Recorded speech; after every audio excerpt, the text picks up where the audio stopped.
Hi friends, super tasty and healthy గోధుమ రవ్వ కిచడి టేస్టీగా ఈజీ ప్రాసెస్లో ఎలా చేయాలో చూద్దాం. దానికోసమని గోధుమ రవ్వను ఒక బౌల్లో వేసేసుకొని ఒక డబ్బా, అదే డబ్బాతో హాఫ్ డబ్బా పెసరపప్పు కూడా వేసుకుని శుభ్రంగా కడిగి తీసుకొచ్చి ఒక డబ్బా వాటర్ పోసుకొని పక్కన పెట్టేసుకోవాలి. నాననివ్వాలన్నమాట. కావాల్సిన వెజ్జీస్ కూడా ఈ విధంగా కట్ చేసుకొని రెడీగా పెట్టుకున్నాను.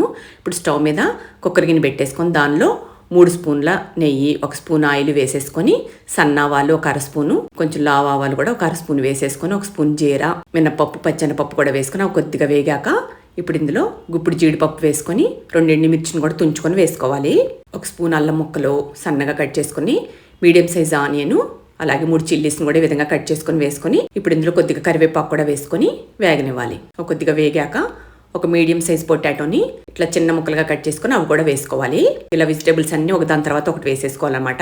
ఇప్పుడు క్యారెట్, క్యాప్సికము, అలాగే టమాటా ముక్కలు కూడా వేసేసుకొని ఇలా 2 టమాటాలని సన్నగా కట్ చేసుకొని అవి కూడా వేసేసుకొని ఫ్రోజన్ బఠానీలు కూడా ఒక బౌల్, హాఫ్ బౌల్ వేసేసుకొని ఇలాగా అంత కలిసి కలుపుకొని 1 స్పూన్ సాల్ట్ వేసుకొని, 1/2 స్పూన్ పసుపు, 1 స్పూన్ కారం వేసుకుని ఇదంతా బాగా కలిసేట్టు కలుపుకొని కొంచెం వెజిటేబుల్స్ని వేగనివ్వాలి.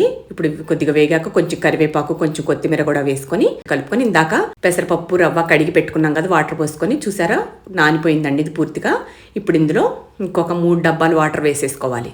ఇందాక ఆల్రెడీ ఒక డబ్బా పోసుకొని నానబెట్టుకున్నాం కదా, ఇప్పుడు 3 డబ్బాలు వాటర్ పోసేసుకొని ఇంకొంచెం సాల్ట్ వేసుకోవాలి. రుచికి సరిపడే సాల్ట్ అనమాట. ఇందాక కొద్దిగా వేసాక ఇంకొక 1 స్పూన్ సాల్ట్ వేసుకొని కలిసేట్టు కలుపుకొని మూత పెట్టుకొని 3 విజిల్స్ రానివ్వాలి. అంతేనండి. 3 విజిల్స్ వచ్చాక ప్రెషర్ అంతా పోయాక లిడ్ ఓపెన్ చేసుకొని ఇలా అడుగు నుంచి పైకి బాగా కలిసేట్టు కలుపుకొని సర్వింగ్ ప్లేట్లోకి సర్వ్ చేయండి. అంతే. దీన్ని ఏ చట్నీతో అయినా సర్వ్ చేయొచ్చండి. నేనైతే కొత్త ఆవకాయతో సర్వ్ చేశాను.